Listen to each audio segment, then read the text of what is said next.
Skyler Badenoch is the head of Help for Haiti. He joins us now live from Los Angeles. Skyler, welcome.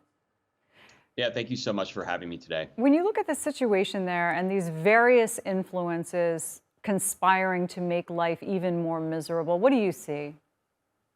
We see a humanitarian crisis unfolding right before our eyes.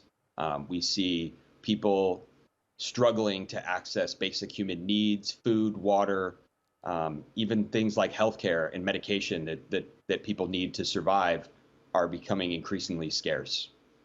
I spent weeks there after the devastating earthquake back in 2010, and there were lots of efforts to help Haiti out around the world. Millions of dollars were raised to try to improve life there.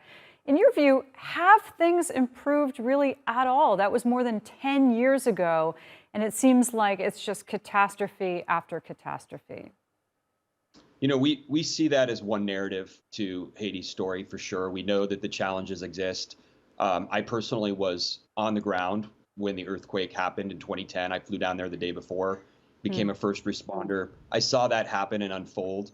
And I will tell you that there are pockets of Haiti that have become better, and that's why we're always hopeful. But right now we're in a situation where Haiti is experiencing some of its darkest days, and we know that it's a Haitian solution that's really required first.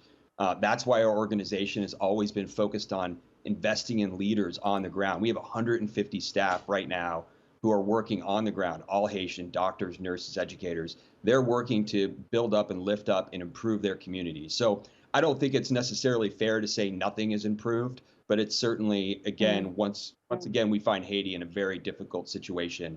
People are struggling to live, and we are seeing, like I said, a humanitarian crisis unfold right before our eyes. When you hear statements, for example, from UN officials saying, we need a path forward to improve life, a Haitian-led effort for leadership, it all just kind of sounds like the same words over and over again. In a very real sense, what do you think is needed right now on the ground just to help people survive this difficult time? People around the world are struggling because of fuel prices and the COVID pandemic aftermath and all of that. But of course, it hits places like Haiti much harder. Yeah, I think there's two things that are required immediately.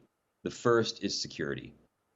Gangs, political unrest, civil unrest have totally locked up the country.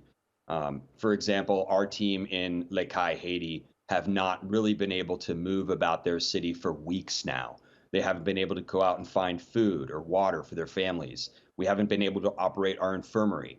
And so safety and security, first and foremost, will help move things in the right direction.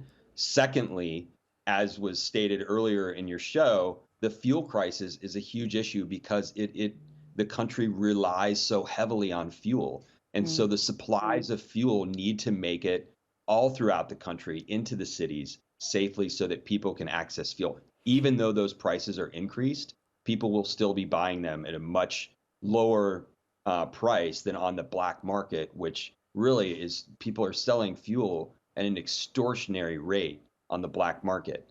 And so security and fuel are keys to the first steps of any sort of stability in Haiti. When you talk about this gang warfare, for example, I mean, you gave that really good, detailed example in Lake High. I didn't even know that the situation was such that in some places they don't even feel safe leaving their homes. What's that about? What sparked that? Well, this is something that's gone on for many years now, and it's people have taken to the streets to lock down the country to ask for the removal of their leaders because they see their leaders as incompetent and not being able to effectively do their jobs.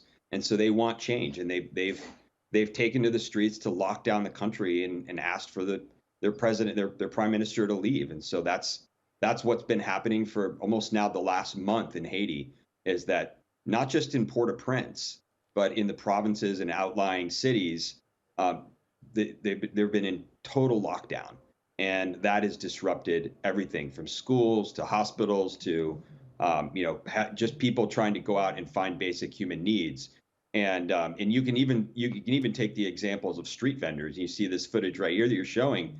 street vendors are the lifeblood of the Haitian Yeah. economy.